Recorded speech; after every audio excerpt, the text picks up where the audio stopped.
Antes de que sigas escuchando, querido oyente, tengo que darte un pequeño aviso.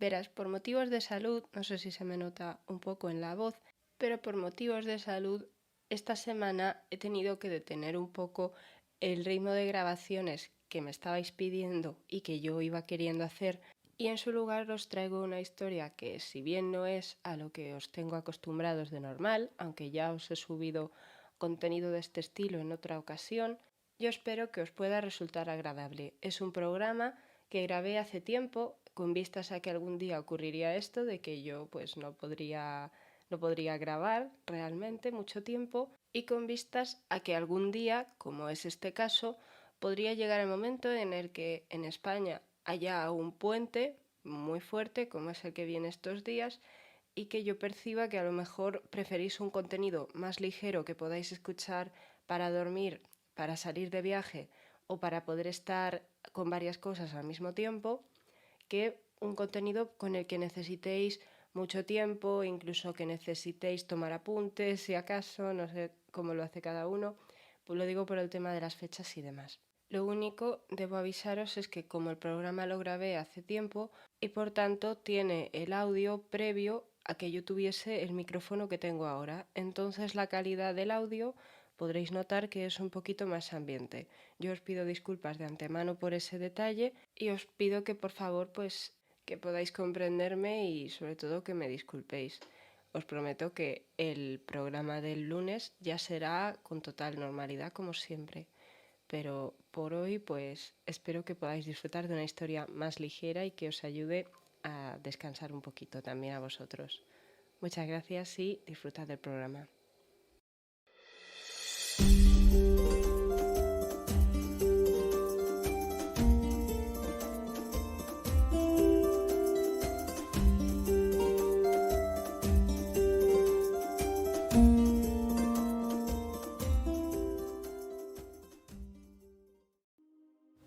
Oídme, hijos preclaros de la tierra y el cielo, para que os manifieste lo que en mi pecho el ánimo me ordena deciros. Mucho tiempo ha que nos disputamos la victoria y el imperio, sin dejar de combatir ni un solo día, los dioses titanes y cuantos descendemos de Crono. Mostrad vosotros, en la luctuosa batalla contra los titanes, vuestra gran fortaleza e invictas manos, y acordaos de que la buena amistad que nos une y de cuanto padecéis hasta que, liberados de un lazo cruel por nuestra decisión, habéis vuelto nuevamente a la luz desde la oscuridad sombría. Hesíodo, la Teogonía, capítulo de la Titanomarquia. Con estas palabras Zeus convenció a quienes eran sus enemigos originalmente para que se uniesen a su causa. Ya se sabe, ya hemos mencionado en otros capítulos, que las circunstancias de nacimiento de este dios, que llegaría a ser conocido como el padre de todos los dioses, ahora os explicaré por qué, van muy relacionadas con los problemas familiares. Al fin y al cabo, Crono, un titán, hijo de la tierra, era también esposo de Rea, otra titán, también hija de la tierra. Es decir, que los dos padres eran hermanos, tal y como lo escucháis. Y no pienso entrar aquí. Pero la cuestión es que, al final, en una familia tan cerrada como era la de las primeras deidades griegas, terminaban por surgir problemas. Y en este caso, pues, de los problemas más gordos comenzaron por causa de las profecías, que en la mitología griega van a ser siempre un elemento de mal augurio. De hecho, yo diría que casi que a lo mejor deberían haberse alejado un poquito más de las profecías.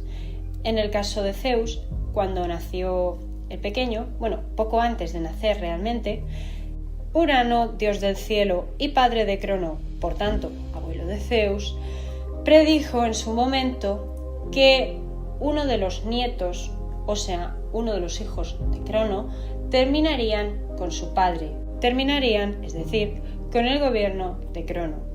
Por lo que, ya que este dios del tiempo, este dios llamado Crono, había también por su propia mano destronado a su propio padre, digamos que saber que uno de sus hijos acabaría con su vida, acabaría con él, tampoco era algo de buen gusto. Por lo que, para prevenir que su muerte, terminó decidiendo devorar a todos y cada uno de los vástagos que engendrara con su esposa, la titán Rea, quien tenía que asistir a aquel tétrico banquete. Es conocida en esto, que ya lo he mencionado otras veces también, la imagen de las pinturas negras de Goya, del cuadro de El tiempo devorando a sus hijos. Un cuadro realmente espeluznante, aterrador, pero que ilustra bastante bien la barbarie de aquellos primeros días para los antiguos griegos. Y también la de nuestra historia. ¿Qué ocurrió?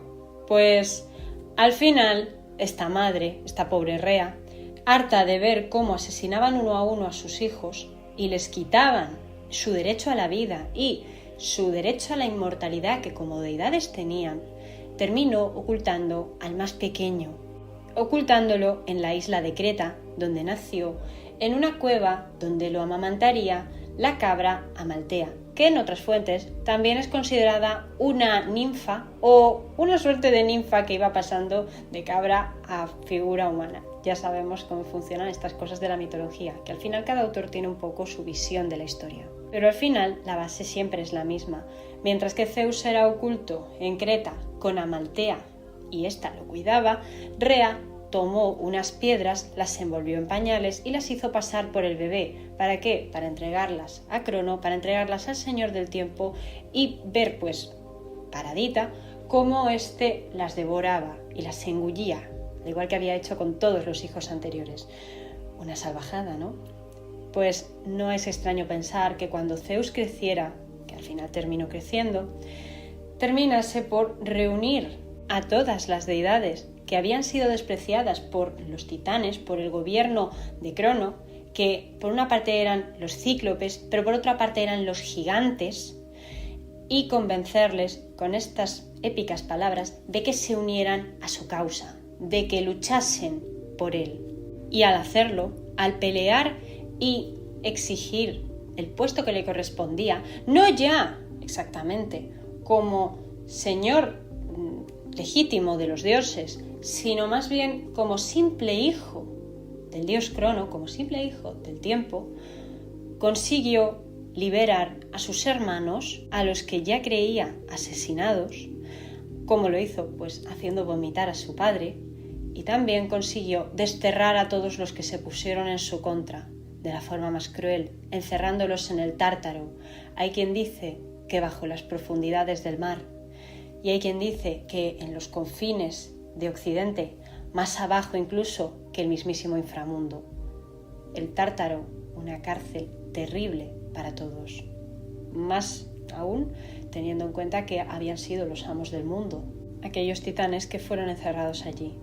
Pero con esto también se dio origen a un nuevo mundo, el mundo de los dioses olímpicos, porque es a partir de aquí que Zeus se transformó en Señor del Trueno, gracias a que los cíclopes le otorgaron el trueno y el rayo, y también se convirtió en rey y padre de todos los dioses. Un elemento que también va a ser bastante relevante teniendo en cuenta las diversas historias que circulan sobre Zeus, que están más relacionadas con líos de faldas y temas amorosos que con lo que sería, en teoría, esperable en una figura como un rey. Sin embargo, eso también lo hace más divertido, por una parte, pero también más seductor, por otra. Y es que para ser padre, para engendrar niños, lo único que tenemos todos claro es que hace falta seducir, hace falta atraer y hace falta que la gente quiera engendrar hijos contigo. Bueno, que las mujeres quieran engendrar hijos contigo en el caso de Zeus. Y si os parece, ahora voy a silenciarme y vamos a escuchar una pequeña introducción a una serie de mitos que voy a contaros ahora, ya mitos propiamente dichos, de este dios. Y vamos a comenzar con las historias cortas que estoy segura que os van a encantar, porque de ellas proceden algunos de los dioses, pero también algunos de los mayores héroes. ¡Zeus!, exclama la vieja Amaltea al verme desde el cielo, montado en un inmenso carro de fuego, tirado por caballos, y conducido por uno de los hombres más atractivos que, seguro, ha visto en su vida. ¿Cuántos años? Pero, ¿qué te ha pasado? Dame un momento, Amaltea. Miro a mis pies. Estas pequeñas son tan tímidas. Venga, niñas, os lo pido por favor. ¿Las princesas tienen algún problema? Pregunto al jinete, obviando que debería llamarme señor o majestad. Le miro, advirtiendo que no debe exceder sus límites, por muy hijo de titanes que sea. A eso también puedo jugar yo. Limítate a conducir, Helios. De mi familia ya me ocupo yo. Como mis hijas no se atreven a salir al hermoso paisaje mediterráneo que les ofrece la isla de Creta, extiendo mis manos hacia ellas para que se agarren fuerte. Sus tamaños son tan reducidos que puedo levantarlas a todas sin mayor problema y bajar del carro, poniendo los pies en una arena fina, pero también caliente. A saber cuánto tiempo llevaba sin pisar estas tierras. ¡Oh, mi pequeño! Amaltea extiende los brazos y se agarra a mi cuello. Su tacto sigue siendo tan maternal como cuando era pequeño. Para quienes no lo sepan, Amaltea fue mi nodriza cuando mi madre, la titán Rea, me ocultó para protegerme de mi padre. Es una ninfa que también puede convertirse en cabra. Por eso pudo amamantarme al nacer y prepararme otras delicias cuando crecí. Es una mujer madura, casi anciana a juzgar por sus humildes ropajes, pero vital como ninguna. ¿Sigues viviendo en aquel cuchitril de cueva? ¿Será que no conocía la respuesta? Me niego a utilizar la horterada de palacio que montaste para mí. Esta cabra ya es muy vieja para ir mudándose. Me da un amable tirón de mejilla. Ignora mis barbas y lo desarrollado de mi cuerpo. Para ella siempre seré su niño. Amaltea percibe el temblor de los cuerpecitos que mantengo en mis manos y, enternecida, les echa una ojeada. No puede contenerse de la emoción. ¡Ay, pero quiénes son estas bellezas! Sonríe, llevándose ambas manos a la cara. Sabía que, de todos mis hijos, este grupito sería su favorito. Y eso que aún no las ha escuchado hablar. Te presento a mis hijas, las musas, o como a mí me gusta llamarlas, las diosas del arte. Sus oscuros ojos se ensombrecen un poco, brillando de desconfianza. Acaba de ubicarlas en el árbol genealógico. E hijas de una titán, al igual que yo, Amaltea, le respondo. Ninguno guardamos buen recuerdo de los tiempos en que mi padre, Crono, señor del tiempo, gobernaba sobre el universo capitaneando a los titanes. Sin embargo, como nuevo cabeza de familia, era mi deber cuidar de todos, incluidos los vástagos de los titanes. Más todavía si algunos de ellos también eran hijos míos, y Memósine, la madre de las musas, tampoco era la titán más despiadada de todos. Si acaso extravagante, diosas de la memoria, ¿qué le vamos a hacer? Con cuidado, que no soy ningún bruto, dejo a las niñas en el suelo. Son de cabello negro ondulado, piel bronceada y ojos aceituna, finas como espárragos y de mejillas rosadas como granadas. Cada una viste de un color diferente y cada una porta un objeto también diferente y relacionado con el arte que suelen desempeñar. Los reparos de Amaltea comienzan a aliviarse cuando le ruego que preste atención a cada una de ellas, de forma individual. ¡Qué cosas más bellas!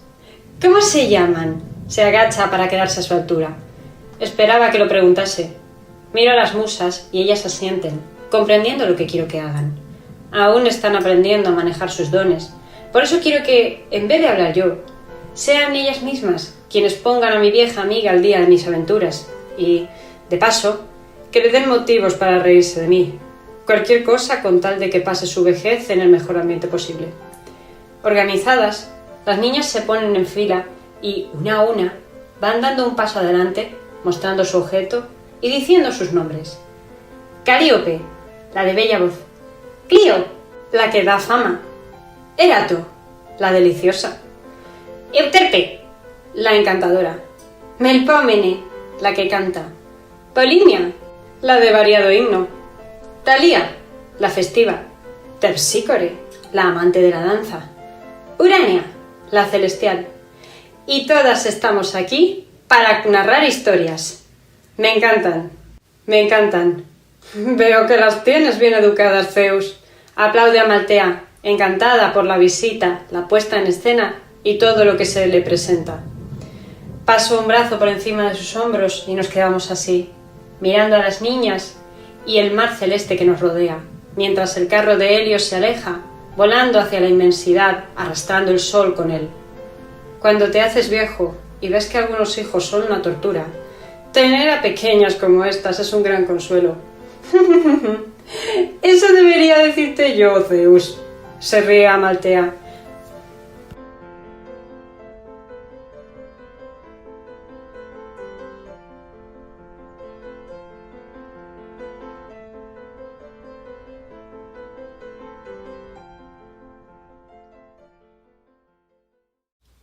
Pero como no tenemos unas musas aquí, no tenemos aquí a las 9 musas, me tenéis a mí y me temo que os vais a tener que conformar con ello. Las musas son hijas de Zeus, que no sé si mucha gente lo sabía, pero el caso es que en la película de Disney, de Hércules, ya se representa a las musas, a estas diosas pequeñitas, como las encargadas de inspirar a los artistas y de crear historias o infundir ánimo en ellos. Son diosas de la inspiración, pero enseguida os voy a hablar de por qué las musas tienen esta visión o tienen este sentido en su tarea. Antes de eso vamos a comenzar con los mitos. Y el primero que os quiero contar, o los primeros que os quiero contar, son los que incumben a las esposas de Zeus. Porque sí, se suele conocer a Hera, la diosa del matrimonio, de la familia, como la esposa de Zeus. Pero el caso es que antes de Hera hubo alguna que otra más. El caso es que hubo 5 más antes de Hera. Y de ellas os quiero hablar. La primera de ellas fue una oceánide, Temis, hija de Tetis y de el océano. Es decir, una nieta también de Gea y de Urano, de la tierra y del cielo, y por tanto prima segunda de Zeus.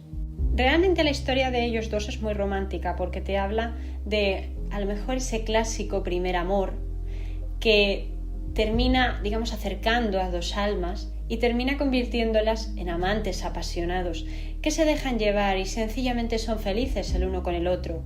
Ese amor que parece indestructible e irrompible, resistente a cualquier cosa. Esto es un chiste, por supuesto, tratándose de Zeus, el dios mujeriego por excelencia y el dios seductor por excelencia.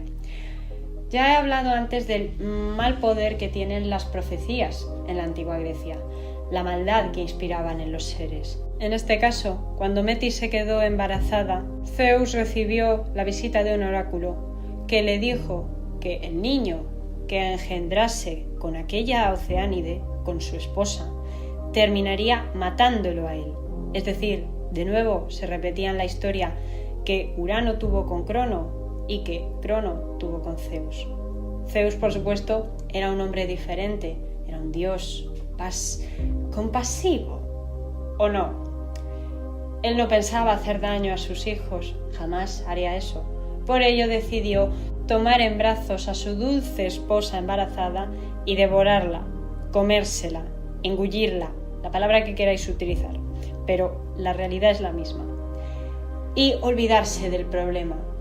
De algún modo, aunque un poco de aquella manera, podría decirse tal vez que no había hecho daño a sus hijos, pero la realidad tal vez sea otra. Yo esto lo dejo para vosotros y que me escribáis tanto en el chat como en diferido lo que queráis, porque estoy segura que lo que pueda salir de aquí no va a tener desperdicio. La cuestión es que Zeus parecía haberse olvidado del problema y haber evitado que se cumpliera la profecía, pero al cabo de unos meses Zeus comenzó a sentirse cansado, comenzó a notar dolores de cabeza y unas jaquecas terribles. Pero como no era capaz de encontrar explicación, distintas formas de la leyenda nos explican distintos métodos de curación, pero todos con un mismo desenlace.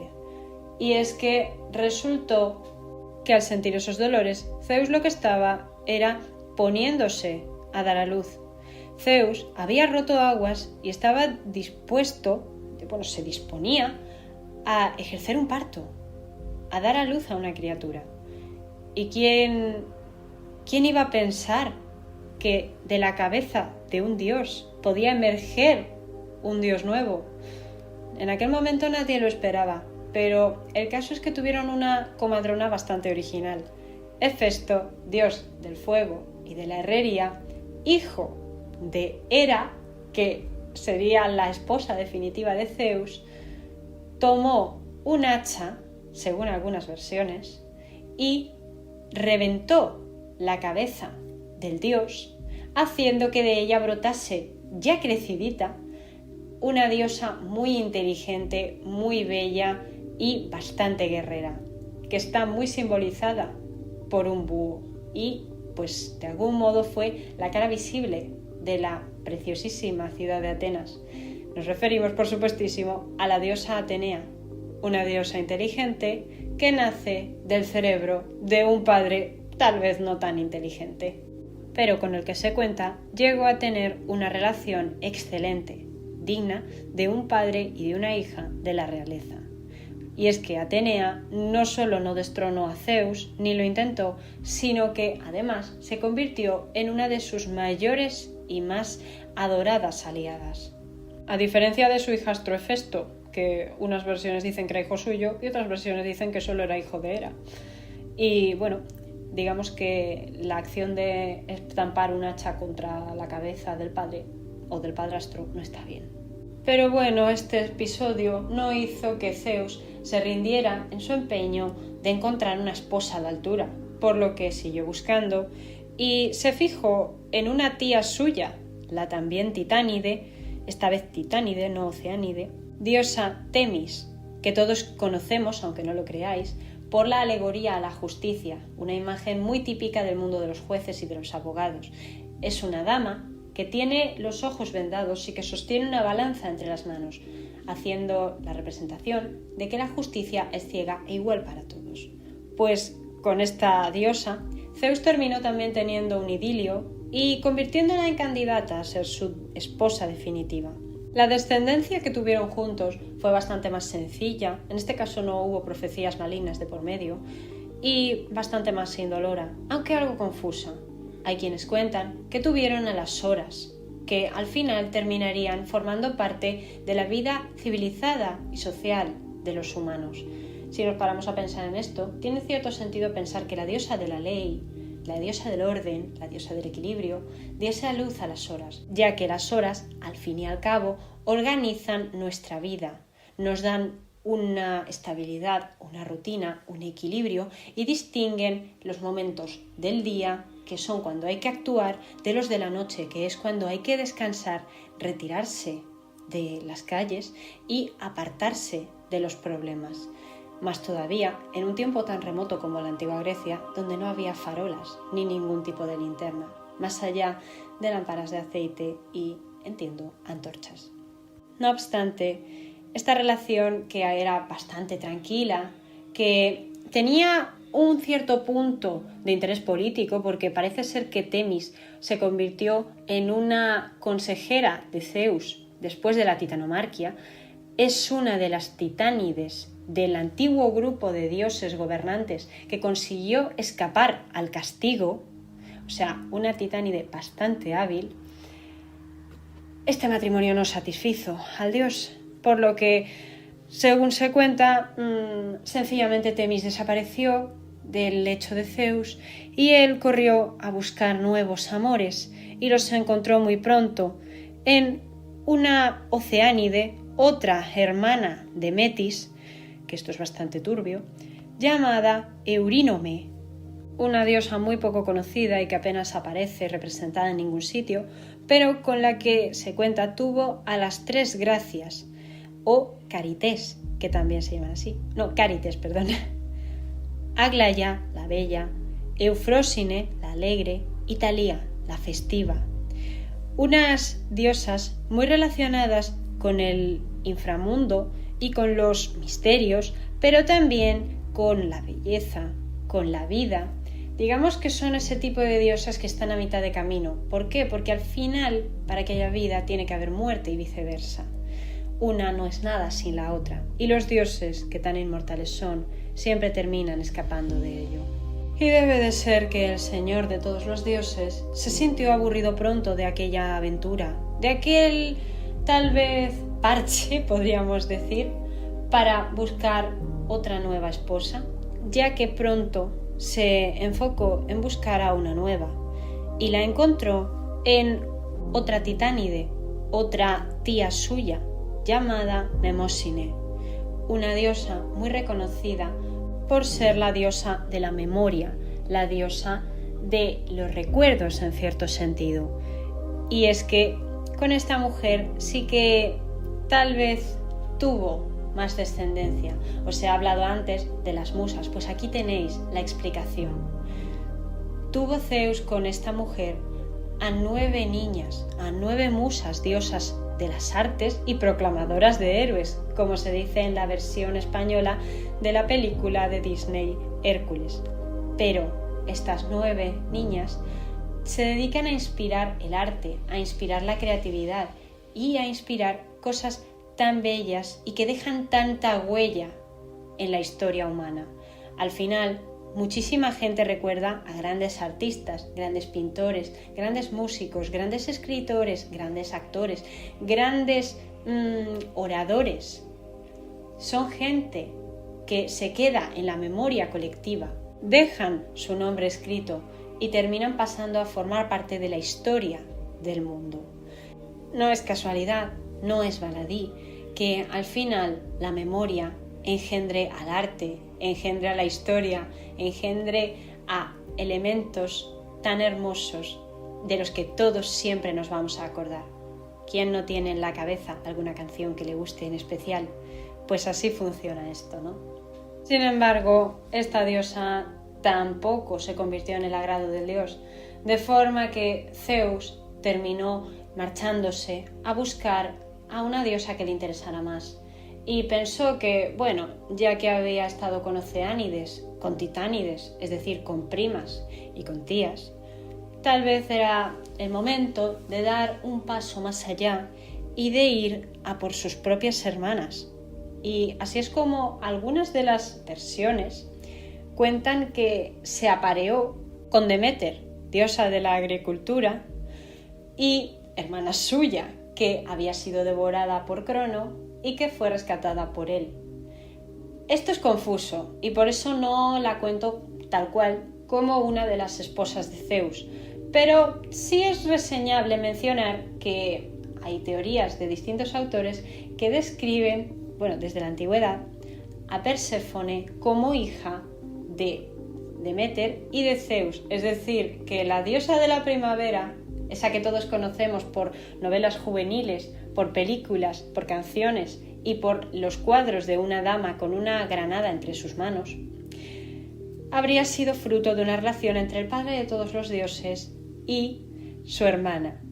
Pero como Deméter tampoco se quedó como la reina de los dioses, es de esperar que Zeus, una vez más, se aburriría de ella y terminaría buscando a otra mujer.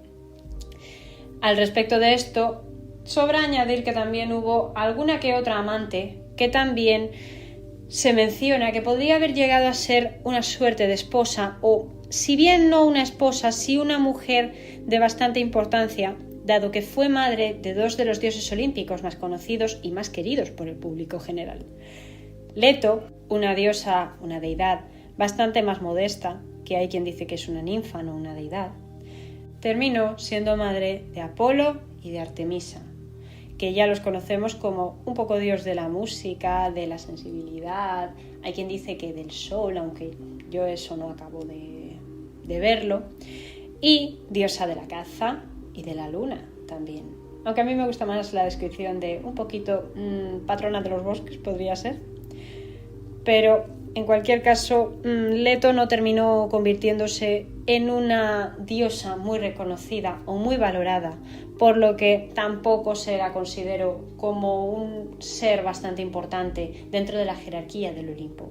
De modo que habrían sido 5 esposas, 2 posibles concubinas, una de ellas hermana de Zeus, y la última, la, verdadera o aceptada como verdadera esposa del padre de todos los dioses, la diosa Hera, que también sería conocida por los romanos como Juno, una deidad muy relacionada a los matrimonios y a la familia, lo cual es muy apropiado y por lo que cuentan, tan arrogante, tan hermosa y tan peligrosa que por más veces que Zeus intentó engañarla y consiguió engañarla, ella siempre se vengó, siempre la tomó con las amantes de su marido y siempre se lo hizo pagar a Zeus de formas más o menos crueles. Con esta mujer es con la que el dios decidió quedarse al final, tal vez porque era una reina con mayúsculas, una mujer de carácter que no se dejaba domar, que no se dejaba vilipendiar y que si finalmente, como solía suceder, la engañabas, terminaría haciéndotelo pagar para siempre. Y así es como, entre otros muchos relatos, se lo hizo pagar con creces a uno de los hijastros, a uno de los bastardos de Zeus. El famosísimo Heracles, también conocido como Hércules, ese que protagonizó una película de Disney, una serie de Nickelodeon y 1001 libros, y 1001 canciones también, por qué no decirlo, fue hijo de una de las amantes de Zeus, pero en aquel caso Zeus se pasó de listo. Y es que Alcmena, la madre de Hércules, era reina de Esparta junto a su esposo Anfitrión y en aquel momento Anfitrión estaba ausente porque estaba en la guerra o Dios sabe dónde estaría. El caso es que Zeus, astuto como él solo, tomó la forma del rey y se presentó ante su esposa, con lo cual ella no sospechó nada en ningún momento, la había engañado y a cambio, digamos que había conseguido otro trofeo entre toda su colección. Y de aquella relación salió el joven Hércules, a quien odió hasta la muerte. Pero no es el único, no fue el único. Con lo que llevamos hasta ahora, creo que os podría haber hecho un resumen bastante bueno de el tipo de dios que era Zeus. Un dios que se convirtió en padre de todos los dioses porque literalmente quiso ser el padre de todos los dioses, o por lo menos de todos los dioses posteriores a su nacimiento. Pero, por supuesto, su hermano Poseidón, dios del mar, siempre le disputó el título. Aunque ya antes de cerrar quiero compartir con vosotros una última pequeña historia y que espero que no os decepcione, porque de entre todas las amantes que tuvo Zeus, no todas fueron deidades o no todas fueron madres de dioses y semidioses. También fue padre de humanos normales, aunque con ciertas capacidades especiales, la capacidad de, por ejemplo, llevar a un pueblo entero a la perdición, de crear una guerra, de generar una auténtica hecatombe. Es una capacidad, no sé si loable, pero desde luego reseñable, que no todo el mundo tiene. Quizás esas personas excesivamente seductoras que todos conocemos y que nadie sabe cómo son capaces de llevarse a todo el mundo a su terreno y convencer a un esquimal para que compre hielo, y esto es una broma por supuesto, sean hijas de Zeus. Estoy hablando de Leda, la esposa de Tindáreo, otro rey de Esparta, un rey de bastante malas pulgas que también en un momento de ausencia cometió la imprudencia de dejar sola a su esposa y como estaba sola decidió salir a dar un paseo y fue en aquel momento cuando el padre de todos los dioses, y repito el título porque le va al pelo, decidió aparecerse ante ella con la forma de un cisne, un hermoso cisne que además fingió escapar de un águila, por lo que corrió a refugiarse en el pecho de la reina, y la reina, enternecida, contempló a aquel animal y pensó que era una pobre criatura de los dioses que buscaba refugio, y le dio refugio. Menuda sorpresa se llevaría cuando el cisne se convirtió en un hombre despampanante, que además tendría un aura luminosa y que se haría llamar a sí mismo como rey de todos los dioses. De aquella unión nació el que, por antonomasia, podemos calificar como el ser más seductor del mundo, Helena de Troya, la mujer más hermosa del mundo y, según Homero, la causante de la guerra de Troya. Y es que por su belleza, tanto las tierras de Grecia, de los aqueos, cómo las tierras de Troya fueron a la guerra y a la destrucción para la pobre ciudad. Pero también a esta pobre chica Hera le cogió bastante tirria y por eso se alió con los griegos frente a los troyanos y por tanto fue en contra de la decisión que había tomado Helena, tal vez de forma no tan autónoma como cabría esperar, de fugarse con su amado Paris y abandonar a su esposo Menelao, rey de Esparta, por matrimonio con ella, que eso es algo que no siempre se menciona. Pero creo que este conjunto de historias, aunque no son todas las que podríamos contar, porque si nos ponemos a contar misterios de Zeus e historias amorosas de Zeus, nos quedaremos hasta mañana hablando de ello, y creo que ni ustedes ni yo tenemos tiempo para eso. Pero no os preocupéis, que poco a poco os iré desvelando más y más mitos, más y más relatos. Por ahora, la reflexión con la que quiero que nos quedemos todos es con la idea de que Zeus es el rey, es el señor, es el padre y, por tanto, es un rey seductor. Es un personaje que, tanto para ejercer gobierno como para conseguir motivar a todo un grupo de deidades olvidadas para que se enfrenten a los gobernantes, para que se enfrenten al todopoderoso dios del tiempo Crono y le venzan, necesita astucia y necesita seducción, necesita atraer, necesita gustar. Necesita gustar y necesita atraer para conseguir sus fines, pero también necesita seducir para engendrar hijos. Necesitaba gustar para convertirse en el padre de todos los dioses olímpicos. Y así es como incluso hay algunas teorías, creo que en concreto la de Homero, el autor de la Ilíada y la Odisea, que describen a la mismísima diosa Afrodita, diosa del amor y de la belleza, del amor carnal, como hija de Zeus, aunque esta teoría no os la he contado antes porque no es de las más populares. Y con esto creo que podríamos dejarlo para la semana que viene, continuando por el lugar en el que nos hemos quedado. Y como siempre, yo estoy encantadísima de escucharos, estoy encantadísima de oíros hablar, estoy encantadísima de leer vuestros comentarios.